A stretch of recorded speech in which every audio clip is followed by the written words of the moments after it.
Саламатсыздарбы, урматтуу телекөрүүчүлөр. Бүгүн биздин илим жана турмуш телебөрүүбүздүн кезектеги чыгарылышы сиздердин назарыңыздарда. Биз бүгүн абдан актуалдуу болгон суу маселесин көтөрмөкчүбүз. Дүйнөлүк деңгээлде суу маселеси абдан актуалдуу. Адамзаттын жалпы эле жашоонун булагы болгон бул суу боюнча илим изилдөө иштери Кыргызстанда кандай жүрүп жатат? Ошол максатта биз Улуттук Илимдер Академиясынын алдындагы суу проблемасы жана гидроэнергетика институтунда болдук. Бул институттун илимий жетекчиси, директору, көрүнүктүү академик агайыбыз Маматканов, Дүйшөн Маматканович менен болгон маек сиздердин назарыңыздарда.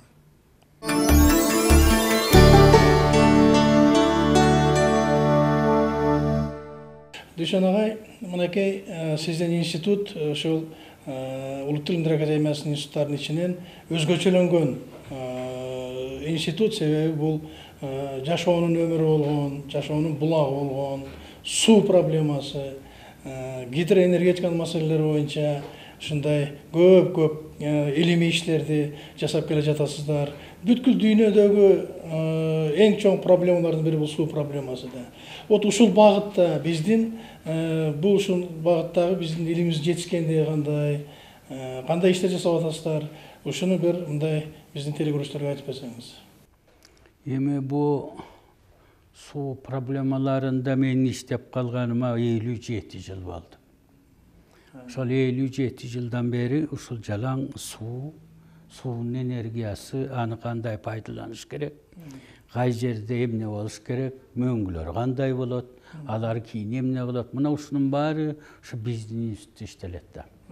Институттубуз болсо болгону 22 жыл болуп калды. Калган бирок мен мурун ушул академияда суу чарба жана энергетика деген институт бар эле, ошондон 1957 жылы баштадым да. Ошол жылы как раз баарыбыз жаңы биздин институт ачылып, лаборатория ачылып, анан ушул жанагы суунун кай жерде канча суу бар, канча жерде сугат жери бар, кай жерге сууну алып барса болот, кай жерге электр станция курса болот деп, ушу 57 жылы академияда нарын чоң проблемасы деген ачылды.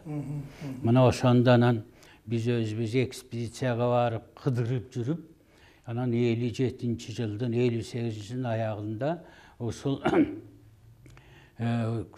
кай жерде эмне суу сактагыч курса болот, кай жерге кандай электр станция курсак болот, анын кубаттуулугу канча, суу сактагыч курса көлөмү канча деген схемасын ушу 58 жылы баарын аяктап, 2 жыл кыдырып жүрүп, картага түшүрүп, анан эми ошо мына схемасы момунда турат.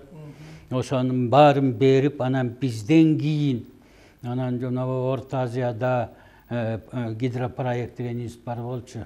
Ошолор анан баарын изилдеп, тактап, анан кийин бизден кийин эметкенде. Мен ошол жылдан бери эле ошол суунун кай жерде канча суу бар, кандай суу кийин келечекте кандай болот, аны кантип жөнгө салуу болот деген жанагы нарын чоң проблемасындагы ошол тема менен иштеп, биринчи жолу эле дегенде могу Токтогул суу сактагычы, анткени анда биз Совет өкмөтүнүн ичинде элек дагы кызыкчылык, Совет өкмөтүнүн кызыкчылыгы эле да.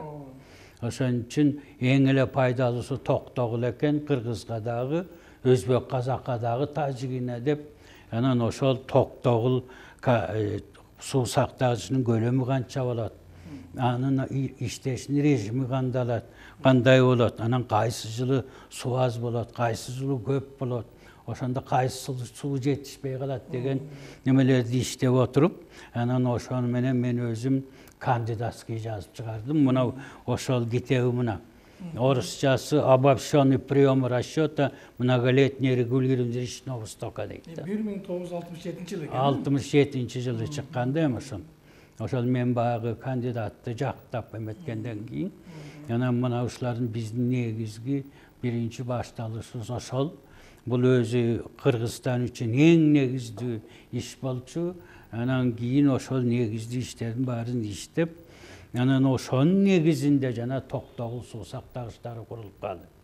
Barına ilimi negiz болгон экен. İlmi negizin aslında ошол иштердин баары башталып калды. Тилекке каршы кийин бир баягы институттарды отрасловой министерствого бериш керек дегенде биздин институтты экиге бөлүп энергетикасын союзный министерствого калтырып, суу чарба жагын бу биздин суу чарба министерствосуна берип коюп тарап кетип, ошо институт болбой калды. Ошо менен калып институт жок болуп, бирок мен энергетикага кирип, ошол жерден анан жалаң ушу Кыргызстандын энергетикасы кандай болот деп иштеп отуруп, анан мына китепти жазганбыз. Гидроэнергетика. Мына болсо жанагы сууну жөнгө салуу, бул болсо гидроэнергетиканын потенциалы кай жерде кандай болуш керек, мына ошолорду иштеп отуруп, анан кийин мен ошол институтта иштегенден кийин мен дагы кичине аларга туура келбей калдым да. Көпчүлүгүн суу менен иштеп, алар жалаң электропередача деп, горный электропередача деп, анан баягы отрасловой институттарды бир багытта иштесин деп отуруп, анан айла кеткенден кийин ошол жерден анан союзга барып, бир жакшы темаларды, союзный теманын ичине кирип, союз финансылап калды да. Ошондо математический моделин, прогнозун, регулированиясын жазып отуруп, анан ошол менен ошол жерден анан китепти жазып чыктым да. Моделирование и предсказание колебаний речного стока. Анан бул математический жактары да. Фундаменталдык илим да билем. Жок, бул фундаментальный теоретический жактарын айтып атам да. Могурек менен деле алса, жанагы эгерде момундай жерде нарынга момундай суу сактагыч курса, канча көлөмү болот, канча кубаттуулугу болот, канча суу сактагычтын кандай жөнгө салыш керек, мына ошолордун баары жалаң суу боюнча булардын баары жүрүп калды да. Анан ошо менен кийин бул китептин негизинде докторский жактап калдым. Анан бирок ошон үчүн кетиш керек болуп калды. Аларга көп иштетпей да коюшту, чынында эле. Иштетпей да коюшту. Силер биздин направление багытка туура келбейсиңер, тиги деп атып. Бирок ал жерде эки лаборатория түздүм. Бирөөнү гидроэнергетика боюнча, бирөөнү ошол суу энергетиканы комплекстүү түрдө пайдалануу боюнча. Анан кийин 80-жылы академия чакырып калды. Биз институт ачалы деп. Чейин мен канча аракет кылдым. Мына суу проблемалары жана гидроэнергетика деген институт Кыргызстанга вообще керек экенин жазып отуруп, анан кийин ошондон кийин чечишти, ушул институт ачпасак болбойт экен деп. 80-жылы анан бирок институт ачкан жок, институт автоматика, анда категория бар эле институттар. Биринчи категорияда болсун деп ошол жерге ачып туруп, анан ошол 92-жылы ачылды. 92-жылы ачып, мына 22 жыл болуп калды. Ошонун ичинде мына ушул суу проблемаларын, анан кийин гидроэнергетиканын келечегин, өнүгүшүн, өсүшүн кандай, анын баягы кайсыны биринчи куруш керек, кайсыны экинчи куруш керек, кайсынын экономический эффектisi чоң, кайсы кичирээк деп ушулардын баарын изилдеп отуруп, анан кийин 92-жылы институт ачылып калды.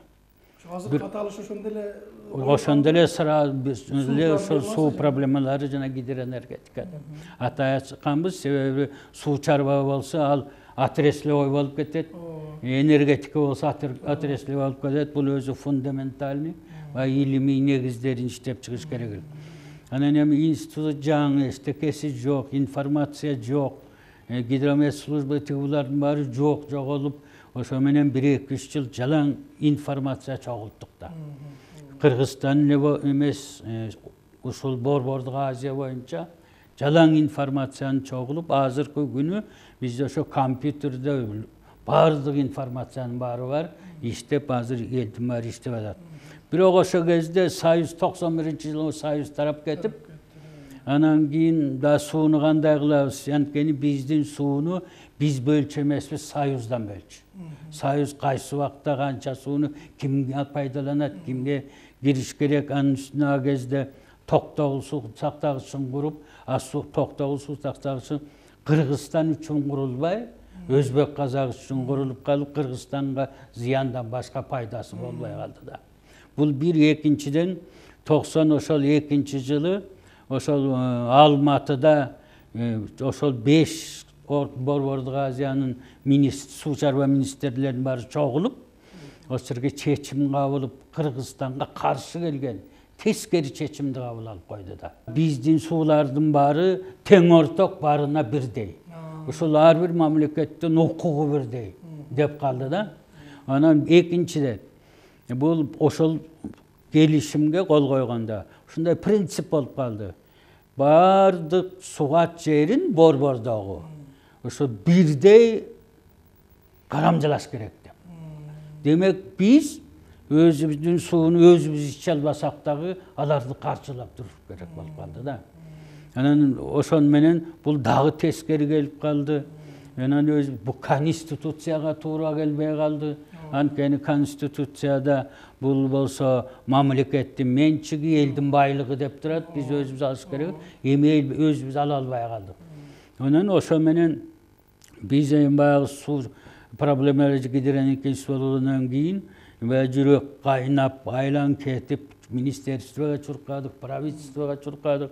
Buganda uşugan tip olsun öz susuz öz biz çalbay turgan bolsak dep antkeni bizde 50 milyar kilometr su yılına payda bolat. Oşonun 11,9 gına alısın hukukubuz var.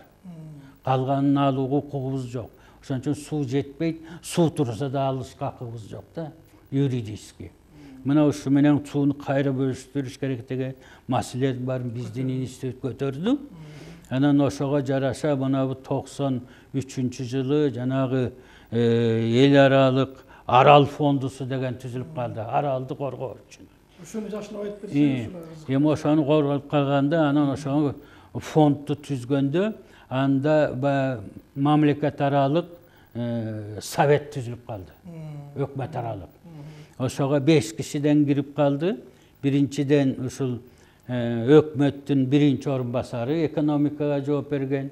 Ekinciden mına tabigatты korgoo ministri, su çarba ministri, ekonomika ministerinin orunbasarı, anan ilim üzüldü institutların представители olup men girip kaldım da. Anan oşonda bir jakşı jeri uşul Hudaý jalgap uşul bir maseleni girip aldık. Oşol har bir 5 mamleketten 5'ten kişi var.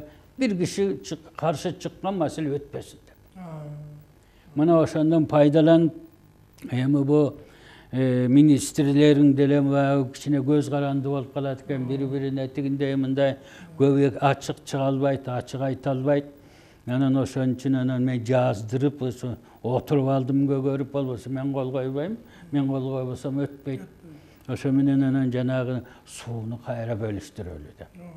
Suunu kayra bölüştürölü degenimiz mına bizde 1.070.000 hektar yer sugarılat.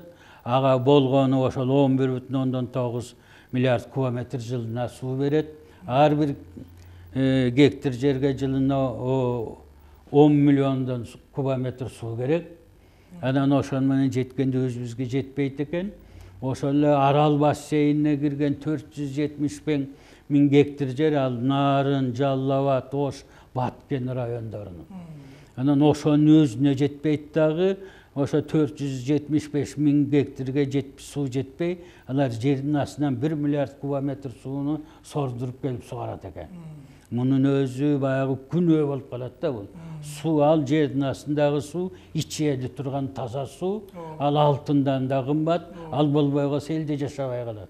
Ha birok oşoğa barıp atışıptır, antkeni sayızanın orduna bayağı kömür, gaz, maşine, teknikasın, akçalay, produksiyasın berip da dotatsiya berçeken. Anan sayız jok olup kalganayn ada jok. Ada jok oşo menen emi uşul suunu kanday bölüştüröbüz, suunu kanday paydalanabız dep oturup birinci Toktoguldan başladık. Toktoguldan başlagan sebebimiz bu Toktogul özü 19,5 milyar kilometr kölömü. Oşonun negizinen Özbek Kazak 490.000 hektar жаңы жерди özдөштүрүптүр. 9.000 hektar жер бар суу чалат жаткан жерге сууну кенен жеткириптир.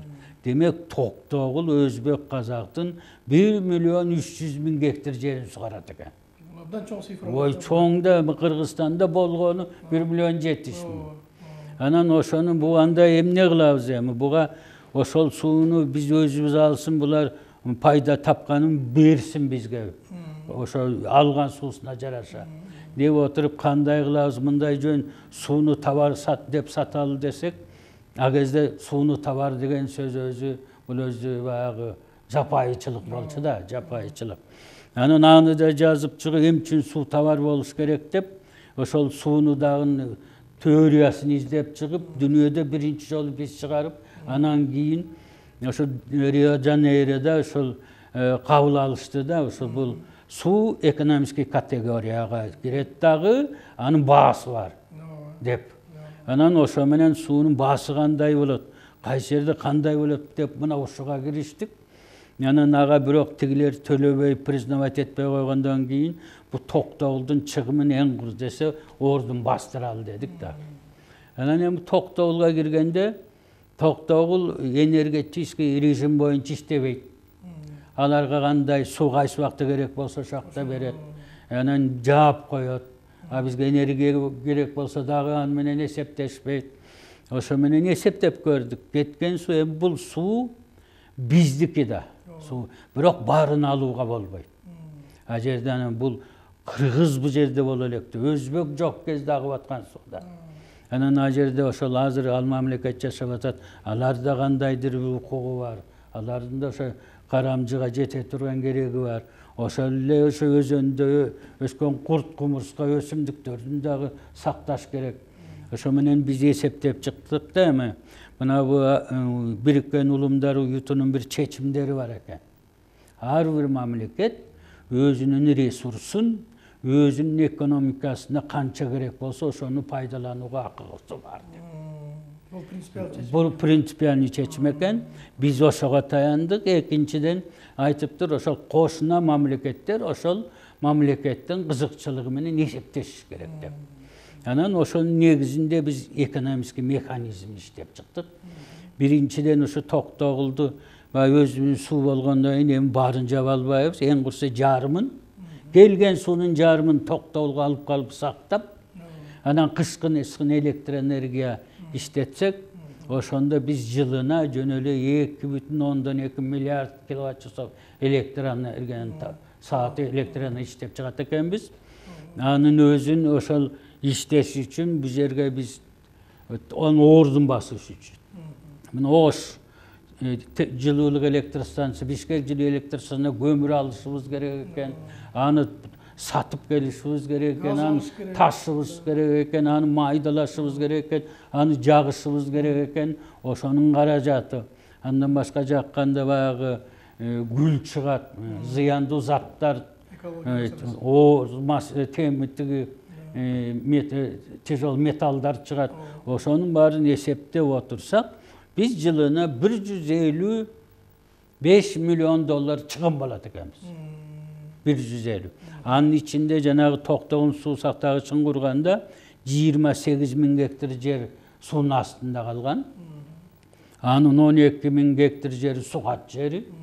Анан мен анын баарын эсептеп, анан ошентип отуруп биздин өкмөткө жаздык да, мындай чыгым болуп атабыз. Ушунун ордун бассын. Болбосо биз бу энергетикалык режим боюнча иштейли. Анда сактап калып кышкысын суу жиберсек, жазгысын анан азыраак кетет. Болбосо тигилер ордун жапсын деп отуруп анан бир жылы ошол энергетикалык режимге өтсөк, анан кийин бу Өзбекстандын президенти Каримовдон ультиматум келди акайыкка. Ал ошол жазганда силердин өзүңөр билип эле өтүңөр төргүлүп эле башкарып атасыңар, андай акыңар жок. Мына биз силердин энергетикалык режимге өтүп кеткениңерден биздин жерибизди каптап 800 миллион долларга чыгым болдук деди да. Анан бу биздин чоңдор коркуп кетип бизге жазды. Анан биз жаздык, Аскар Акаевич, бул алардын чыгымы эмес. Бул биздин эсебибизден алып аткан пайдасы. Өзбекстан бир эле 800 миллион доллар таап атса, анын үчүн биз 155 миллион доллар чыгым болуп атабыз. Ошону ордун бассын. Андан қалса деле 650 миллион доллар қалат екен. Аз болса Кыргызстандын эсебинен жылына алып турсак десек, булар макул болуп анан жазып ийишти. Бирок биз деле баягы аягына чейин чыккан жокпуз. Өзбек болсо тынчып калды. Тынчып калды. Анан кийин ошо менен ошондон бери ошону ала албайбыз да. Бирок энергетикалык режимде иштеп атабыз да. Жок, энергетика эми анча алабыла да. Мына бизде көп каталыктар кетип атат, эл түшүнбөйт деп эле ар кайсыны айтып атышат да. Эми энергетикалык режимге иштей албайбыз, себеби чыгарган электр энергияны ала албайбыз. Анткени биздин ошо Токтогулдан биз жака кеткен линия чубалгылар жок. Электр энергия жок. Иштете албайбыз. Эки линия бар, ар жагы Анжанга кетет, бер жагы Жамбыл, Чымкентке кетет. Ошо менен алсак да ошо тиягын өзбек аркылуу алабыз, буя казак аркылуу алабыз. Өзүбүз иштете албайбыз. Болбосо ошол эле иштелбей калган электр энергиянын эле ордун басым компенсировать этип бергиле дейт элек да. Аны биз билип туруп анан жанагы сууга айландырдык да. Ошол давай силердин режим боюнча иштеп берсек. Эми ошонун негизинде ана мына 1996 жылы ошол экономический механизмди иштеп чыктык да ушуну. Токтогулдун баары. Эми ошондо анан мында экономический механизм управления трансграничным водным ресурсом дейт. Анан основные положения стратегии межгосударственного вододеления дейт. Эми суу бөлүштүргөнгө келсек, бизде ошол жана мен айткан оондун закону боюнча өзүбүздүн экономикабызга жараша канча суу керек болсо, ошону алышыбыз керек. Анан ошондой эсептеп чыксак, бул биздин территорияда жанагы эле ошол Нарын, Сырдария бассейнине кирген Нарын, Жалал Абад, ошонун тиги Баткен 4 облуска караганда, ал жерде азыр мен айтпадым, жана 475 миң сугарылат деп. Эми ал бүгүнкү күндүн потреблениясы. Эртеңки күндүк эмес. Анан бизде бир мына Бириккен Улумдар Уютунун бир конвенциясы бар. 92 жылы Хельсинкиде кабыл алынган. Ошондо жакшы принцип экен. Мына сууну жөнгө салганда, мындай жол менен салыш керек дейт да. Азыркы тургундардын потреблениясын эч кандай ущерб кылбай, тургай келечекте укум-тукумдун потребностун сакташ керек. Анан биз ошол принципке кирип, анан жанагы механизмин изилдеп, анан жазып, эки методикаларын иштеп баштадык.